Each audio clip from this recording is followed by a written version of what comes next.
कैसे अप्रोच करूंगा? खुलेगा तो फिर अगर इस तरह की तेजी आने की तैयारी हो रही है तो शायद 22,500 के आसपास की टेरिटरी में पहुंचने की तैयारी हो रही होगी, जो अटकने का जोन था अब तक। कैसे रणनीति बनाई जाए निफ्टी बैंक की? Good morning. गुड मॉर्निंग आशीष। देखिए, लास्ट वीक की उपलब्धि निफ्टी की ये है कि 2 वीक से आप 100 वेमा के ऊपर बंद हो रहे हैं। Same is the case with Nifty bank, आप 100 वेमा के ऊपर बंद हो रहे हैं। एक जो चीज हमने गवा दी वो थी Nifty IT Ashish. Post June 2023 पहली बार Nifty IT 100 week exponential moving के नीचे बंद हुआ। तो बिगेस्ट रिस्क आईटी है, और आपकी रैली जो शुक्रवार को कोलैप्स हुई उसके पीछे बड़ा कारण था कि मेटल सिंक हो गए। निफ्टी मेटल सिंक होकर again 200 day exponential moving average के आसपास आ गया। यानी मेटल्स का इंट्राडे सिंक और निफ्टी आईटी का पोजिशनल सिंक हमको शुक्रवार को पेन में डाल रहा था। आपने बहुत सारे ग्लोबल इवेंट्स का और सेंट्रल बैंक के एक्शन से डोमिनेट होने वाले इस हफ्ते का जिक्र किया आशीष। क्या है जो हमको एक स्ट्रॉन्ग ट्रेजेक्टरी में ले जाएगा? आइए उससे बात करते हैं। पहले इंस्टीट्यूशनल फिगर्स। अच्छी चीज़ थी कि एफआईएस की जो सेलिंग थी वो थोड़ी अब उसकी तीव्रता काफ़ी कम है, और नेट कैश बाजार में लगभग 1,000 करोड़ रुपए का था। दैट्स गुड, बट क्या ये ट्रेंड बनेगा अभी कहना मुश्किल है। एफआईएस के इंडेक्स के अगर आप स्टैट्स देखें आए, बहुत भारी कामकाज नहीं हुआ, लेकिन फिर भी उन्होंने करीब 140 करोड़ रुपए का इंडेक्स फ्यूचर बेचा, स्टॉक फ्यूचर्स 2,000 करोड़ रुपए के बेचे। तो एफआईएस की तरफ से बहुत कोई एनकरेजिंग सिग्नल नहीं है, बट क्या था कि लास्ट वीक एक ट्रंकेटेड वीक था और लास्ट सेशन था एक्सपायरी वाला, तो उसको छोड़ देते हैं अब। आइए इस हफ्ते के सबसे बड़े कॉल राइटर्स के जोन पे। आशीष, स्ट्रॉन्ग ग्रिप ली है निफ्टी मेटल के कोलैप्स के बीच में, निफ्टी आईटी के कोलैप्स के बीच में 22,500 के, 600 के, 700 के कॉल राइटर्स ने। इन 3 कॉल राइटर्स ने सबसे स्ट्रॉन्ग ग्रिप ले ली थी, और इनके हाथ में एक और चीज है। इनके हाथ में है 10 और 20 डे एक्सपोनेंशियल एवरेज, जो कि नीचे की तरफ जा रहे हैं, फॉलिंग 10, फॉलिंग 20। पुट्स में 22,300 पे, 200 पे कंसंट्रेशन है। लेके आइए लेवल्स। RS1, देखिए अभी भी जो ट्रेड चैनल है वो RS1 और बेस 1 के बीच में परसिस्ट करते ही बतौर ट्रेडर आपको वही ट्रेड करना पड़ेगा।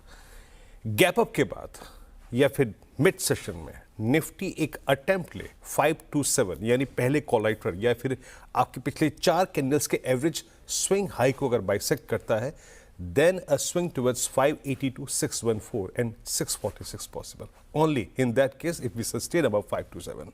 याद रखिएगा, इस प्राइस के आसपास 22,614, 582 अपने ट्रेड्स को जरूर चेक कीजिएगा अगर हम यहां तक आते हैं, क्योंकि ये 20 डे एक्सपोनेंशियल मूविंग एवरेज का जोन है। अभी अपनी कमेंट्री को मैं सिर्फ यही तक सीमित रखूंगा, बट अगर हम RS1 नहीं क्रॉस कर पा रहे हैं तो again we will collapse towards base 1, और बेस 1 क्या है? पुट राइटर्स का जोन आपकी स्क्रीन पे आएगा। तो हमें अभी RS1 और बेस 1 बाय एग्जिट को जोन को खेलना है, और कोलैप्स इस हफ्ते और द डाउन साइड तभी होगा जब आप 22,291 को वायलेट करेंगे। In that case 247, 183 and 135 is open any time. Nifty bank में ज्यादातर स्टॉक फ्यूचर्स में, क्रिटिकल स्टॉक फ्यूचर्स में लॉन्ग अनवाइंडिंग थे। फॉर इंस्टेंस आप देखिए इंडसइंड बैंक को देखिए, आप HDFC बैंक को देखिए, ये प्रेशर डाल रहे थे, और निफ्टी बैंक जाकर क्लोज हुआ अपने सबसे बड़े पुट राइटर्स के जोन पे 48,000 एज ऑफ नाउ मंथ पे, यानी इस मार्च में सबसे बड़ी बिकी हुई पुट है। लेवल्स दिखाइए स्क्रीन पे। निफ्टी बैंक में तेजी तभी आएगी जब आप इस 48,200, 300 के जोन को पार कर जाएंगे। In that case swing towards 48,500, 800 possible है। लेकिन लेवल्स दिखाइए। अब लेवल्स को थोड़ा सा एक्सप्लेन करता हूं, आज माफी चाहूंगा, आज पिरामिड्स नहीं है, थोड़ा सा फाइल करप्ट हो गई थी।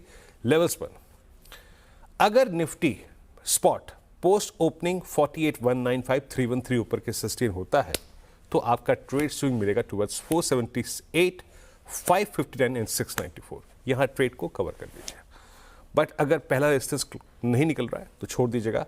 A collapse towards base 1 looks possible in that case, और वो क्या है? 47,768, 911। इस जोन को बाय कीजिएगा। तो अभी भी trade range between RS1, base 1, RS1 कटा तो सेकंड स्विंग RS2 तक, और कोलैप्स इस हफ्ते बैंक निफ्टी में तभी आएगा जब आप 768 की रेंज को ब्रीच कर देंगे। In that case down side खुल जाएगा टुवर्ड्स 47,500 और 48,300 जोन्स। आशीष, वाह बढ़िया। ये है निफ्टी बैंक का अपना अप्रोच। जान लेते हैं 2 बढ़िया से टेक्निकल सेटअप के लिहाज से बढ़िया से पिक्स। बहेती साहब जुड़ते हुए सुबह सुबह। बहेती साहब, good morning, happy Holi and welcome back. कहाँ चल दिए एक हफ्ते आप भाई साहब? एक हफ्ते हो गए मेरे ख्याल से मुलाकात हुए अपनी। जी good morning Ashish ji, good morning Virendra ji, good morning everyone. जी आशीष जी, एक हफ्ते हो गए। हैप्पी होली आपको और बाकी सभी दर्शकों को भी। आशीष जी, आईसीआईसीआई बैंक में खरीदारी की सलाह रहेगी। चार्ट सेटअप अच्छा बना हुआ है। स्टॉक ने 200 डेमा अपना रीगेन करते हुए देखने मिला हमें लास्ट वीक में, और हमें लग रहा है कि वेल पेस्ड है 1270 और 1290 तक का जोन दिखाने के लिए। तो खरीदारी की सलाह है। 1230 का एक स्टॉप लॉस मेंटेन करना है। दूसरा जो स्टॉक हमें अच्छा लग रहा है वो वरुण बेवरेजेस। इसने भी पूरे लास्ट वीक में एक अच्छा बेस फॉर्मेशन कंप्लीट किया अपना 20 डेमा के आसपास में, और हमें लग रहा है कि यहाँ से इसमें भी एक अच्छा मूव देखने मिल सकता है। तो 498 का पहला टारगेट एंड 510 के दूसरे टारगेट के लिए इसमें भी खरीदारी की सलाह है। जो स्टॉप लॉस इसमें मेंटेन करना वो 480 का एक एसएल मेंटेन करे। ये लीजिए भाई साहब, दो बढ़िया से आइडियाज। आईसीआईसीआई बैंक दिग्गज खरीदारी का मन 1230 के स्टॉप के साथ, और दूसरा वरुण बेवरेजेस खरीदा जा सकता है 480 का एसएल लगाइएगा। सारे जवाब दे दिए बहेती साहब ने, लेकिन ये नहीं बताया वीरू कि गए कहाँ थे एक हफ्ता 10 दिन। ठीक है बहेती साहब, थैंक यू सो मच। और बीच में वीरू ये वीजा भी एप्लीकेशन के लिए भी एक दिन छुट्टी मार चुके हैं। अभी छुट्टियां इनकी खत्म नहीं हुई हैं, ये आगे कहीं विदेश यात्रा की तैयारी भी कर रहे हैं, ये भी ध्यान रखिएगा। बहेती साहब, थैंक यू सो मच सुबह सुबह जुड़ने के लिए। कुछ कुछ कह रहे हो वीरू? अच्छा है, कंसोलेशन के फेज में पैसा गंवाने से अच्छा है कहीं निकल जाए, बचा के उड़ा लिया जाए। हाँ, ये भी ठीक बचा है। के उड़ा लीजिए।